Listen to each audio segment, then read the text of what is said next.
football fans and bottom line believers across the world. What's going on? It's Mitch here, kicking off another NFL week as we always do here on the Bottom Line View. Yes, that rhymed. With power rankings, ranking every NFL team from the worst, number 32, to the best team in the NFL, the number one team in the league. If that sounds good, man, don't forget to Gronk spike that like button and subscribe for more NFL content and weekly power rankings just like this. This is the video that gives me an opportunity to talk about each team for a brief moment of time and my current stance and thoughts on that franchise. Let me know your thoughts about my power rankings in the comment section below.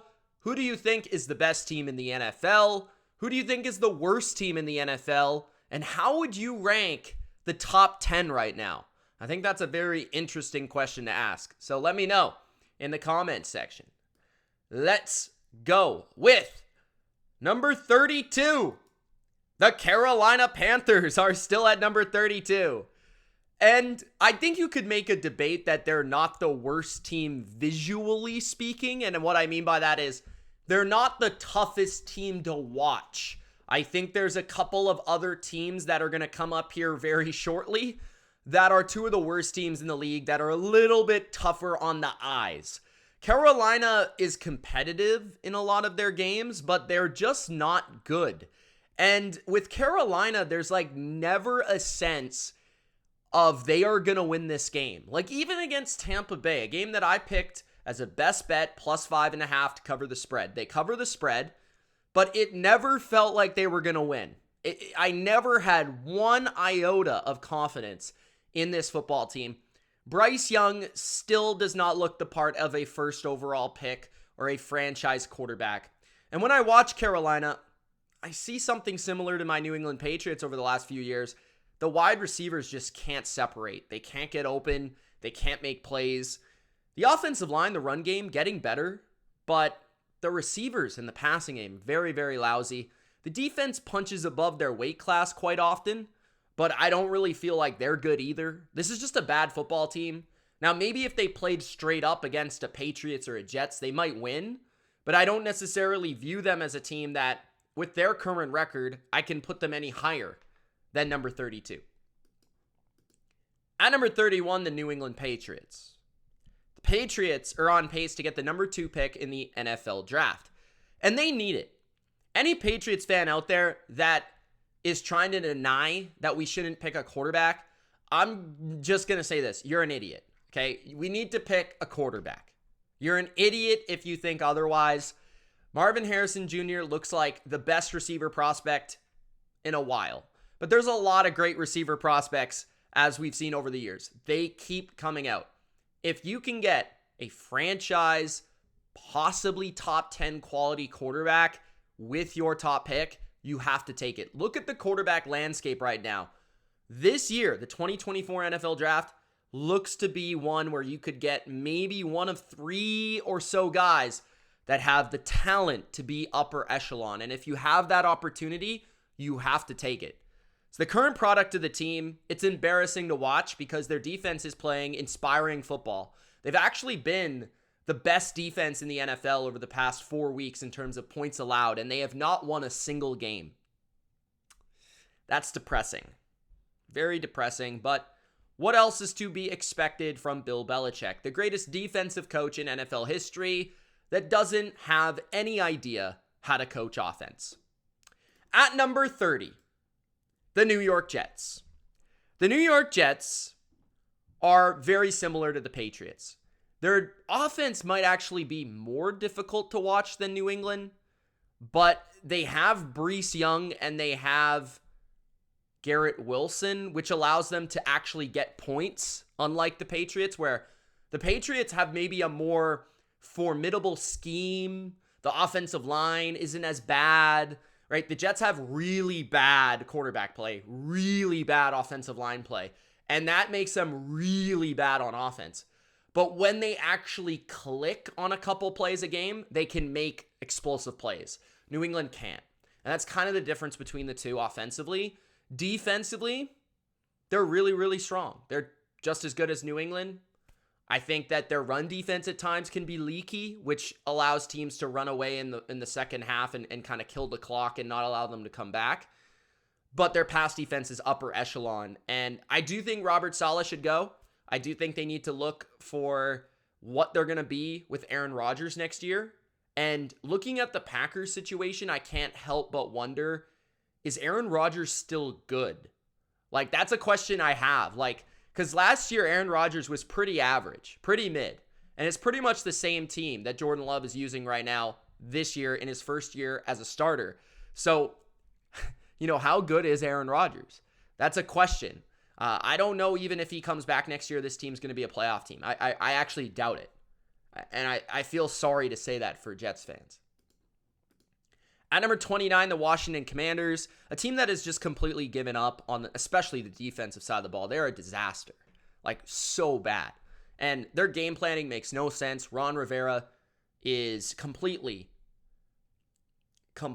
washed. He needs to go. Like he is a disaster. And I actually kind of want to make a video about how the Commanders should go about hiring their coach. I really feel like Eric Bieniemy should be their coach. And I was thinking about making a video about that. If you'd like to see a video about that, let me know. But the Commanders, they stink. They have offensive talent. I kind of like Sam Howell. I like his toughness. I like his grittiness. I like his playmaking ability.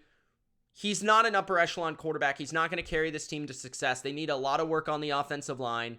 They need a lot of work on defense. And they need to start from scratch. They're a bad football team. At number 28, the New York Giants.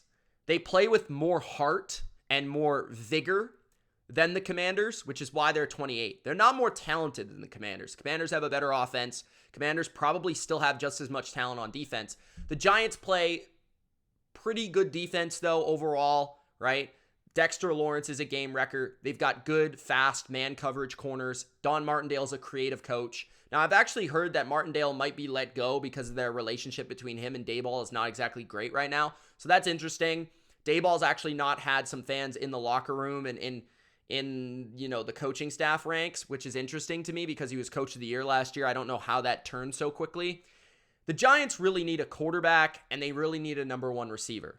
The offensive line has been a disaster, but I feel like they're getting better there, and they've obviously missed on Evan Neal, which was a big bust of a pick.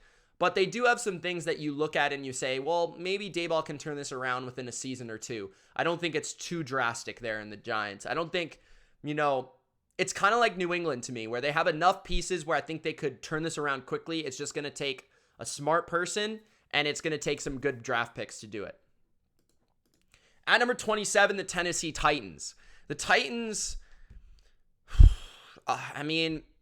they could have easily beat the Colts last week, and I think I'd be talking about them a little bit more positively. I still think Mike Vrabel's a great coach. I do. I think he's the best thing they have going for them. This roster is very limited on offense. They have the worst offensive line on paper in the NFL. I think they get more out of it than really what is there. Derrick Henry's only getting older. I think that they should let him go in the offseason. I think Tajay Spears is a real legit starting running back in this league. I think they should move on from Derrick Henry. And the receiving core, I don't know what they're going to do with D-Hop moving forward. I don't know if he's going to want to stick around next year. He might be looking for a new home next year.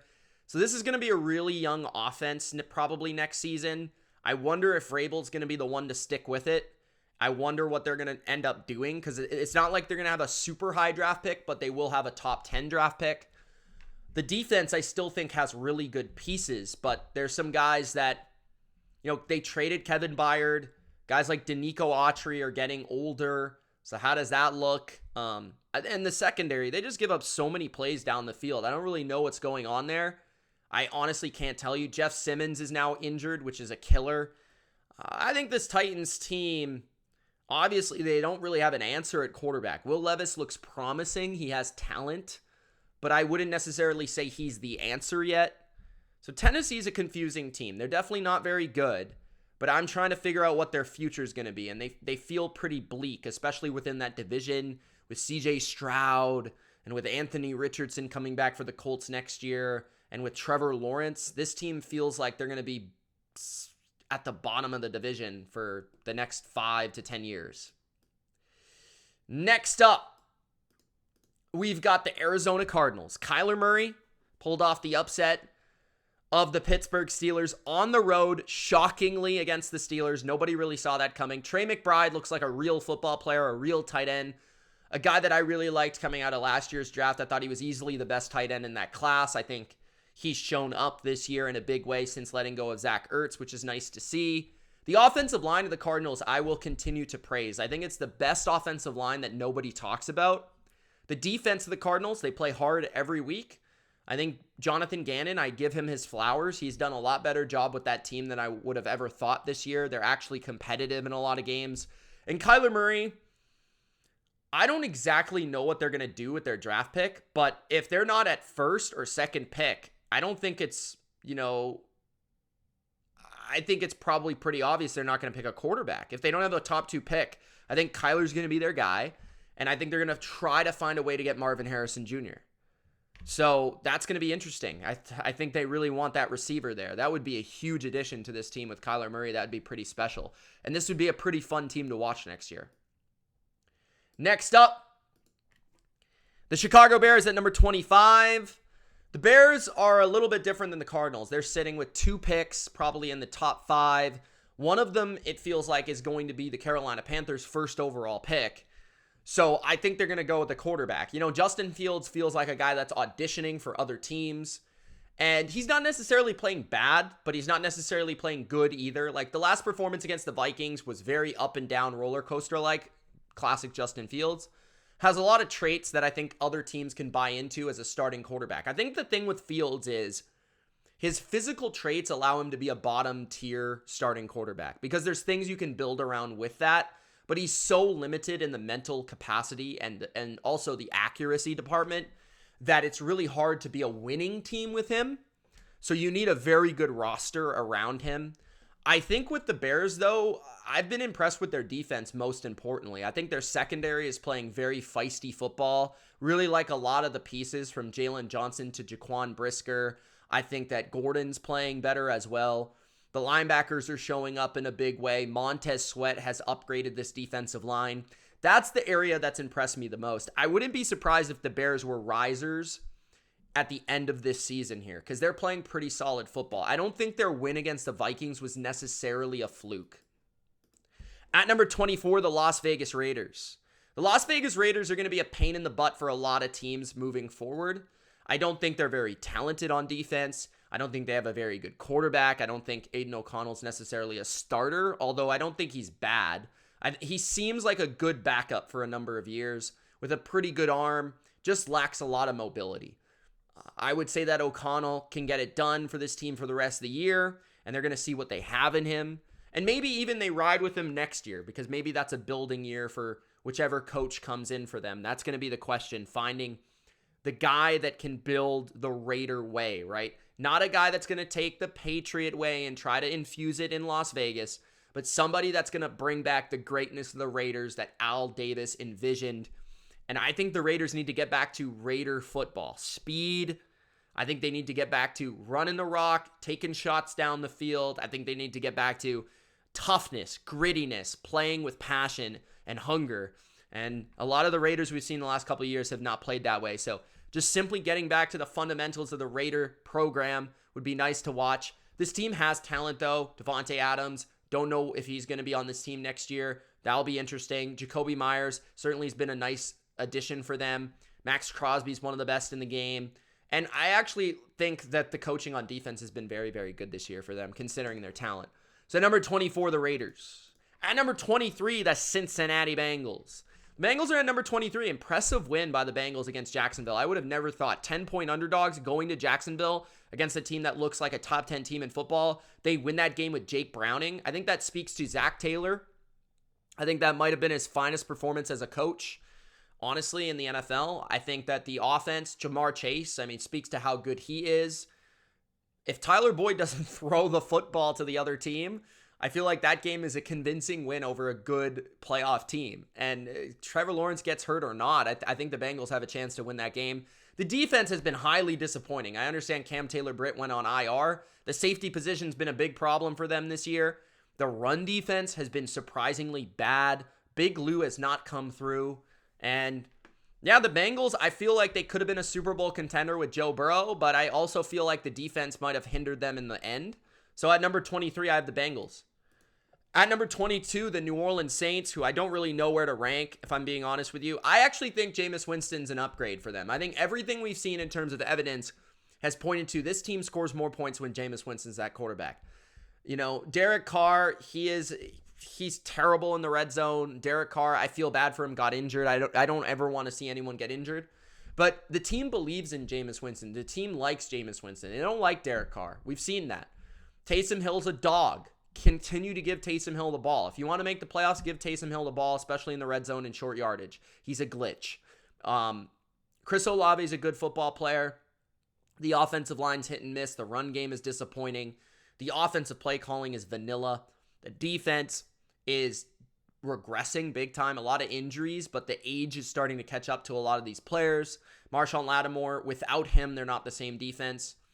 I feel like the Saints are not going to make the playoffs. I think they're going to end the season disappointingly. And I think they're going to have to really look in the mirror and say, okay, our window was over 2-3 years ago. When Breeze retired, it was over. We tried to extend it, but it didn't work. We need to start from scratch. We need to get rid of some of these older guys. We need to replenish. We need to get younger. And we need a new quarterback. And we need a new coach. And we need to do a lot of different things. And, you know, we want to be the fundamental Saints of what our culture was before, but we need to maybe try something a little bit different here. They're not winning at home either, which is a huge red flag. At number 21, the Tampa Bay Buccaneers. The Bucs, I like watching the Bucs. Like, I feel like I like a lot of their players. I think a lot of their guys like Levante David, Chris Godwin, Mike Evans. I'm nobody happier than me to see Mike Evans still thriving, you know, post Tom Brady. I was a little bit worried about him last year. I didn't think he played that well last year. I think a lot of that had to do with the offensive line play, though. I will say that. Like, Tom didn't have a lot of time to get the ball down the field. And the run game was so awful that they really had no threat of vertical play action. The play calling was so bad under Byron Leftwich. They didn't really set up Mike Evans to be successful. This year, it's been very different. And I give credit to the coaching changes they've made. I feel like if this team had Tom Brady, they'd win this division. Baker Mayfield's been okay, but he hasn't been great. He hasn't been even good. He's been average. Like, he's not been bad. It just feels like he makes some plays every once in a while. He misses some plays every once in a while. There's like one or two throws that he misses every game.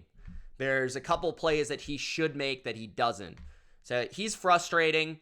The defense is very frustrating because they're very inconsistent. It is by the nature of Todd Bowles, but they should be better in the back end. I mean, Antoine Winfield's one of the best safeties in the league. He's grading out as such. Carlton Davis is a good player. Like, I don't know if it's the lack of depth they offer at safety and corner that really is hurting them. I don't know if it's the pass rush, but they're not good against the pass. They allow too many big plays. Their run defense is hit and miss. Sometimes it's dominant. At other times, it can be beat. So this is a weird team. I don't think Todd Bowles is a head coach. I do think regardless, they need to move on from him at the end of this season. I just don't think he really gives you anything. I like Todd Bowles. I don't think he's a head coach. I think they need to move in a different direction. I watch this team and I feel like it's a middling roster with some really good players across the board. If this had a good coach attached to it, I would feel a lot better about this team.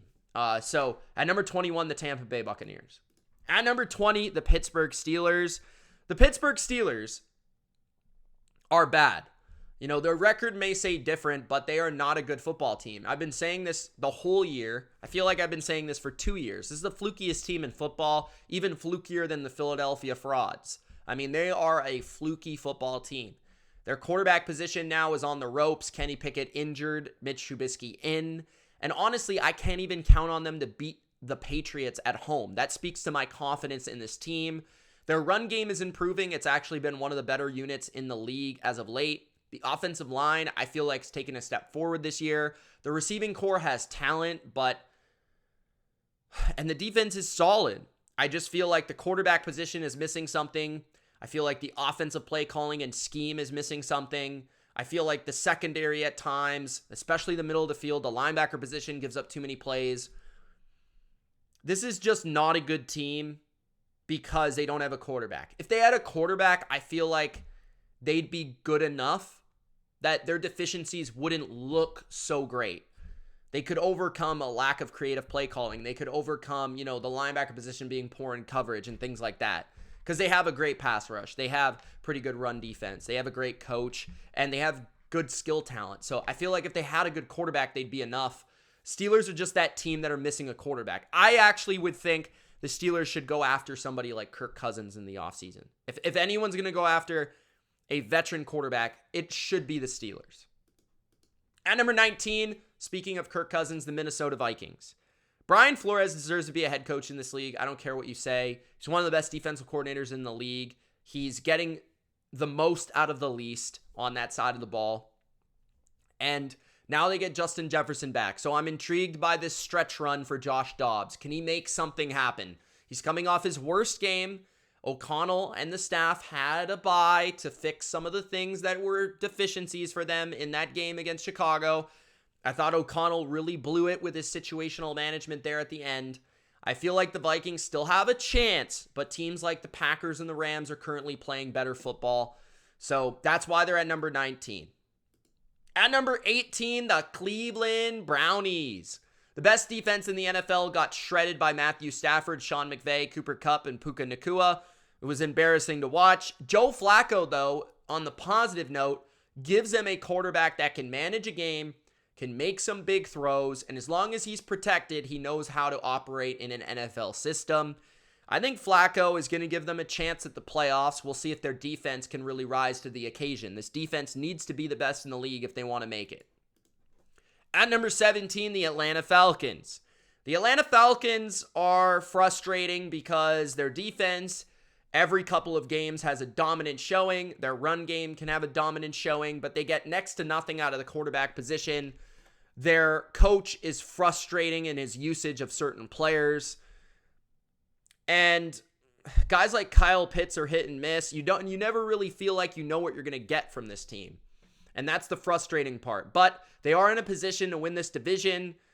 And at least there's that. So at number 17, honestly, not a lot to say about Atlanta. They beat the Jets. They should have beat the Jets. They beat them. They covered. Congratulations.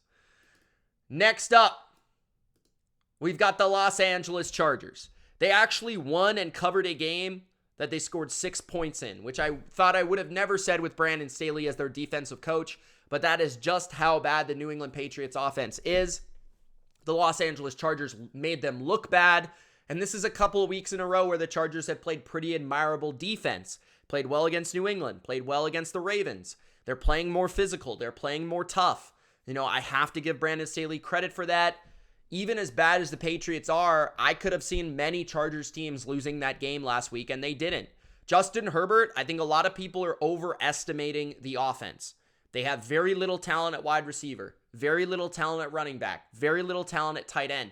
This is all Justin Herbert and Keenan Allen, and that is not going to be enough for this team to surge towards the playoffs. They still have some sort of weird, wacky chance, but this team needs changes. They need changes at coach. They need changes across the board. They need to bring somebody in that knows how to coach defense properly. They need to bring somebody in that can help Justin Herbert, and that currently isn't Brandon Staley.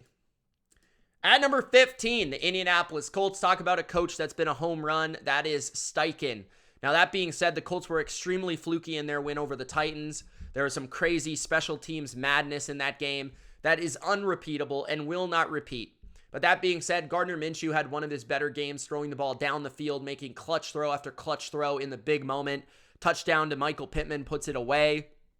The defense will get a boost when Grover Stewart comes back, which will make them formidable against the run once again. Pass defense is still a little bit of a weakness. Darius Leonard, bye-bye. The Colts, I feel like, because of their ability to run the football and their ability to manage a game on offense through their running game, they have an opportunity to be in a lot of games. And against lesser opponents, Minshew is just not a stupid quarterback. He makes enough plays with his arm, enough plays with his legs. As long as he doesn't make boneheaded decisions, they'll beat a lot of the teams they should beat. Steichen gives them a plus edge in the play calling department, and they could make their way to the playoffs. This is a pretty easy schedule they're facing moving forward. At number 14, the Seattle Seahawks. I think the difference between the Seahawks and the Colts, I think the Seahawks have more talent on offense and defense. I feel like they're more explosive, but they're less consistent. I feel like I know the product of the Colts.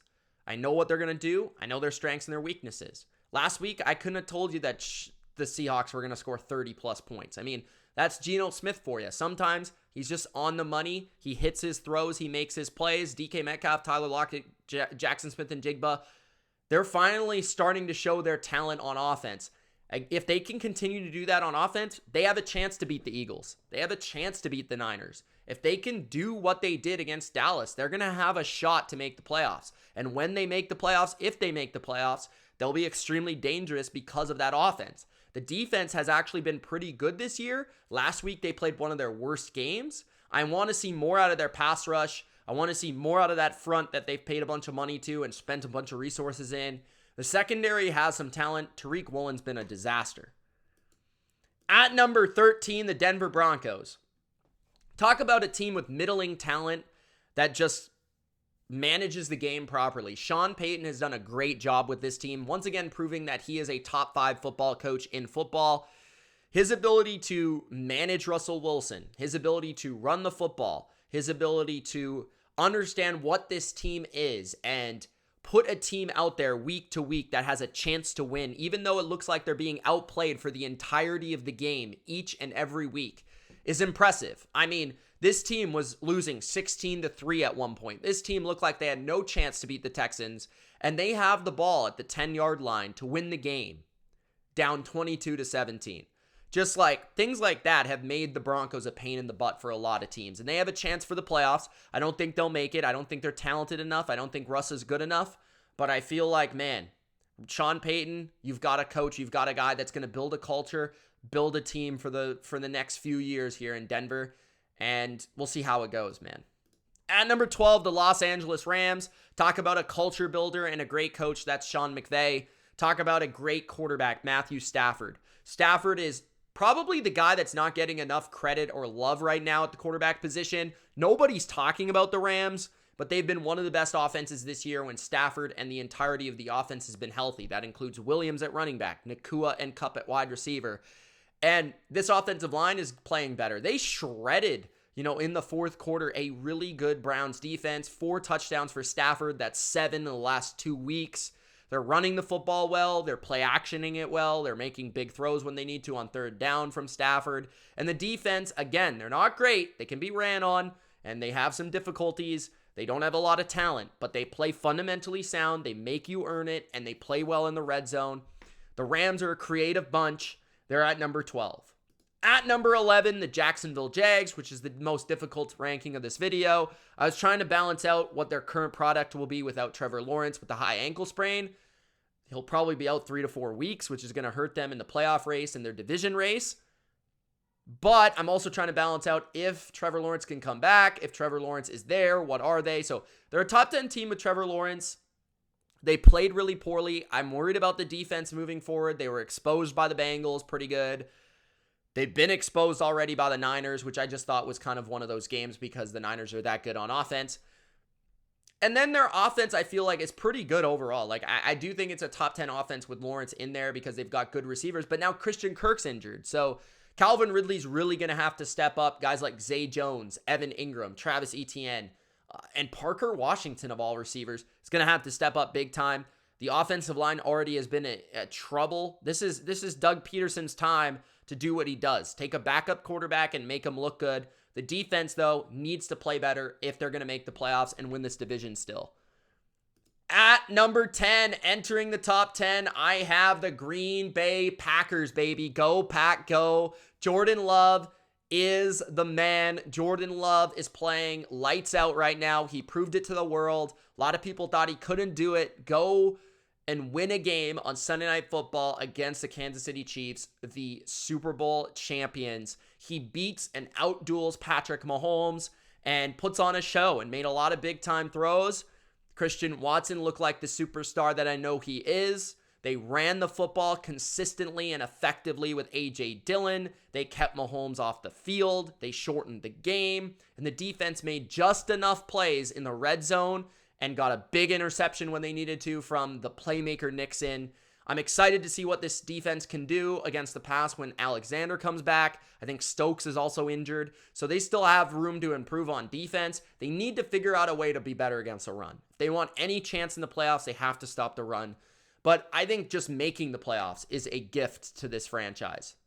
At number 9, the Houston Texans.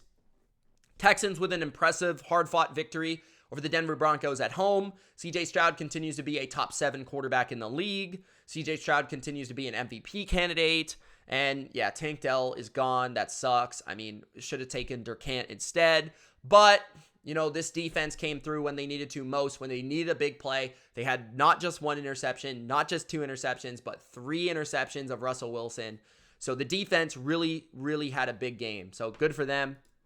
At number 8, the Detroit Lions. The Lions are a really good offense with a really bad defense, and that's pretty much what they are. I will say Dan Campbell has inspired one of the greatest cultures in football right now. You can count on them to beat bad teams, which I really love to see.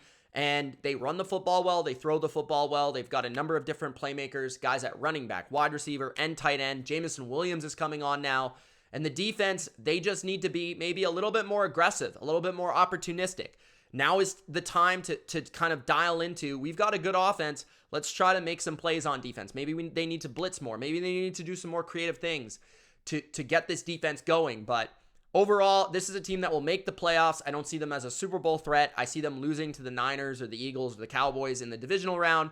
And I don't even know if they're certain to win a playoff game, but they certainly have a chance when they're at home. They've got Jared Goff playing well. He doesn't turn it over, and they run the football. This is a team that's as good as any other team outside the top 3 in the NFC.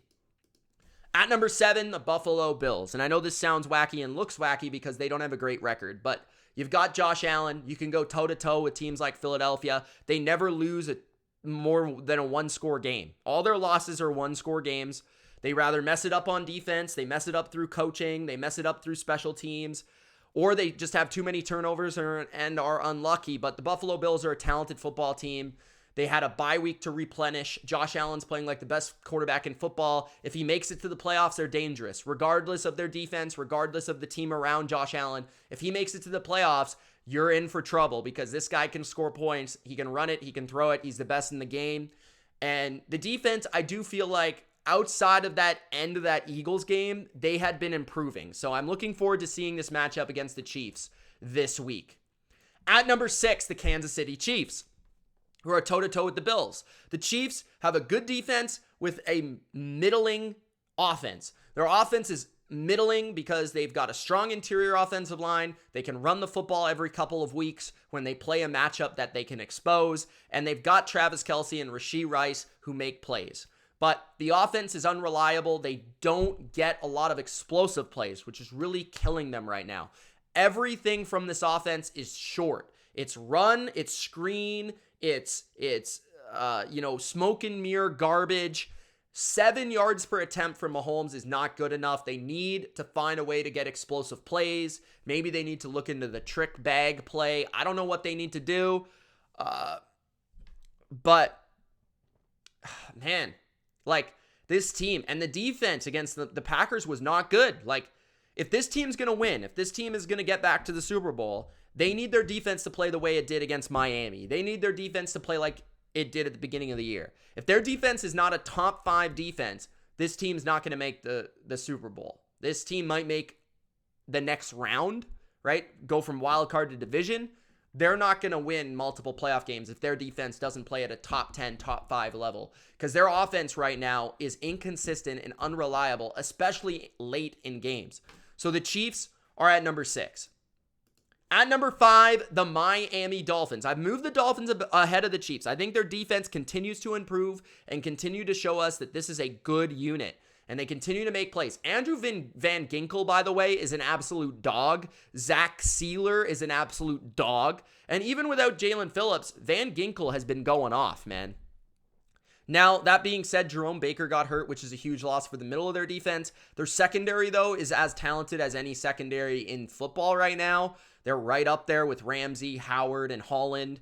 And the offense is really good. Now, that being said, when they face tougher defenses, Tua can kind of start to become chum. But the Dolphins are what they are, which is a really talented, really scheme-effective offense and defense. And it's going to come down to whether or not Tua can make the plays in the clutch. At number 4, the Philadelphia Eagles. The Eagles, really good roster. But the coaching this year has been underwhelming. Play calling on offense. Scheme overall on defense. The inability to get the most out of the talent in the front 7 for the defense has been very underwhelming. Right? Last year, they were one of the best pass rushes we've ever seen. Overwhelming. And this year, they've been kind of mid, right? The secondary, obviously, guys have regressed. Bradbury, not the same player. Slay, not the same player. And because the pass rush isn't as good, these guys are getting exposed, right? They don't really have the depth at the corner position. The safety position did improve with Byard, but, I mean, it's not great. They miss a lot of tackles. The linebacker position is slow. Darius Leonard should help this team in coverage, but his run defense in Indianapolis was really poor. So I'm looking forward to seeing how Leonard can impact the middle of this defense because they got exposed against Kyle Shanahan. But the offense is really good. They need to figure out a way to get back to their running game. Like, they need to figure out a way to get the most out of the running game. I don't know if that is putting them under center more. I don't know if that's, having more 2 tight end formations. I don't know if that's finding new runs to go to. I don't know if that's switching up the running backs more often. I don't really know what it is. It feels like Gainwell as of late has been the better runner than Swift, so maybe I'd lean into that a little bit more. They need more out of Jalen Hurts running the ball, and they definitely need Dallas Goedert back because without Dallas Goedert, they're just a 2 wide receiver offense, and that is not good enough in the NFC. At number 3, the Dallas Cowboys. The Cowboys have one of the best offenses in the league. Honestly, they might be the second best offense in the league right now behind the 49ers. Dallas has a really good quarterback playing at a top 5 level, an MVP level, the best I've seen from a Dallas quarterback since like 2014. The offensive line is really solid. The run game is still a tad underwhelming at times, but they do make key runs at key moments, and they're good enough to offset the efficiency of the passing game. Love what I'm seeing from Brandon Cooks. Love what I'm seeing from Ferguson. Obviously, CeeDee Lamb's a dog. The defense, they had a bad performance against the Seahawks. Let's just not make this a trend, all right? Let's stop this right here. They've got a big challenge ahead of them with the Eagles. They need to win this game. If they don't win this game, I have little faith that they can do anything in the playoffs because they need to beat the Eagles at least once to show us who they really are. But we'll see. At number 2, the Baltimore Ravens. The Ravens are, I just feel like, the second most well-rounded team. I mean, maybe you could argue the Cowboys. I just have more faith, in the Ravens defense to be more consistent than Dallas's. And I also feel like Lamar is Lamar. He's special. And when they're healthy on the offensive line, healthy in the secondary, Roquan Smith might be one of the defensive players of the year. They've got a really creative, really well-coached team on offense and defense. I'm intrigued to see offensively what they do coming out of the bye. In terms of getting the ball to Zay Flowers, what are they going to do with OBJ? How are they going to use Isaiah Likely and replace Mark Andrews? What's their running game going to look like? I do think they need to lean more into the running game. I do think they need to do that without Mark Andrews. And I do think the defense needs to be a little bit better against the run. But I feel like the Ravens overall are looking like the best team in the AFC. And the number 1 team is obviously the San Francisco 49ers. They're probably the most talented team in the NFL. They have the best offense in the NFL. In fact, it's historic. Honestly, Brock Purdy is an MVP candidate, but Christian McCaffrey is as well, right? So who are you going to give it to? And then at the same time, they've got the best coach in the league. This team, honestly, it would be shocking to see this team not make the Super Bowl, and it would be surprising if this team didn't win the Super Bowl once they got there. They're that talented. They're that well coached. They're that good. As long as they stay healthy, this team should be the one to raise the Lombardi Trophy. It doesn't always go as planned, but this team is really, really good, and they proved that again on the road at Philadelphia. No one could beat the Eagles in their building. The Niners did it, and they did it emphatically. So, at number 1, Purdy and the Niners. Thanks, guys, for watching my power rankings. If you enjoyed, Gronk, spike the like button. Don't forget to subscribe. It's Mitch of the BLV. We'll see you in the next video. Picks on Wednesday night for Week 14. Peace!